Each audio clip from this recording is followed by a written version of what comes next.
गांव के बाहरी हिस्से में एक पुरानी हवेली खड़ी थी, जिसे अब तक लोग भूतिया हवेली के नाम से जानते थे। यह हवेली मेरे दादा की थी, जिन्होंने इसे अपने जीवन के अंतिम दिनों में छोड़ दिया था।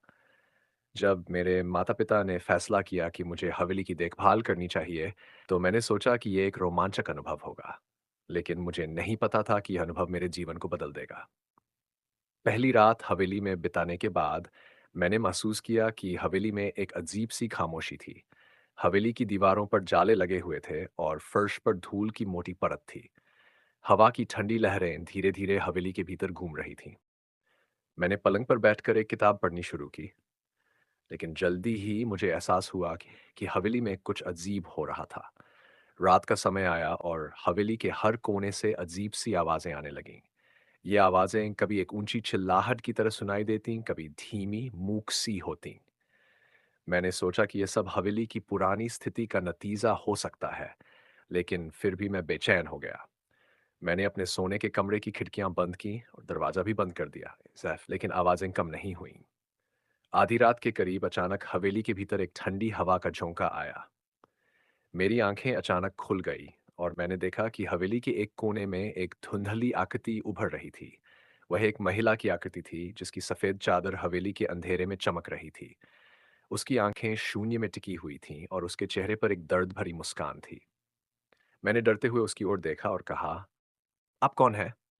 महिला ने अपनी धीमी आवाज में कहा, मैं इस हवेली की मालिक हूँ। बहुत समय पहले मेरे परिवार ने मेरे साथ विश्वासघात किया और मुझे इस हवेली में अकेला छोड़ दिया। मेरी मृत्यु के बाद भी मुझे शांति नहीं मिली। मैंने महसूस किया कि वह आत्मा शांति की तलाश में है। मेरे दिल में उसके लिए सहानुभूति जागी और मैंने सोचा कि मुझे उसकी मदद करनी चाहिए। मैंने हवेली के विभिन्न हिस्सों को ध्यान से देखा और पुरानी किताबों को खंगालने लगा। मुझे एक किताब में एक प्राचीन पूजा की विधि मिली, जो आत्मा को शांति देने के लिए आवश्यक थी। मैंने पूजा की तैयारी की और हवेली के केंद्रीय कमरे को साफ किया। पूजा के लिए आवश्यक सामग्री एकत्र की और कैंडल्स, फूल और धूप के साथ पूजा स्थल तैयार किया। जैसे ही पूजा शुरू की, हवेली में एक अजीब सी शांति छा गई। मैंने मंत्रों का उच्चारण किया और आत्मा के शांति की प्रार्थना की। पूजा के दौरान हवेली की दीवारों पर अजीब से प्रकाश चमकने लगा।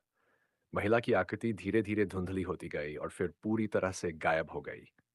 पूजा समाप्त होते ही हवेली में एक सुखद शांति छा गई, जैसे कि किसी भारी बोझ से मुक्ति मिल गई हो। उस रात के बाद हवेली में कोई अजीब आवाजें नहीं आईं। हवेली अब शांत और सुरमई थी और मुझे ये महसूस हुआ कि मैंने एक आत्मा की मदद की है। इस अनुभव ने मुझे ये सिखाया कि हर स्थान की एक कहानी होती है और कभी-कभी हमें उन कहानियों को सुनने की ज़रूरत होती है, ताकि हम उन आत्माओं को शांति दे सकें, जो किसी वजह से परेशान होती है। हवेली अब सुकून भरी है और मैं उस आत्मा की कृतज्ञता महसूस करता हूँ, जिसने मुझे उसकी कहानी बताई और शांति पाई।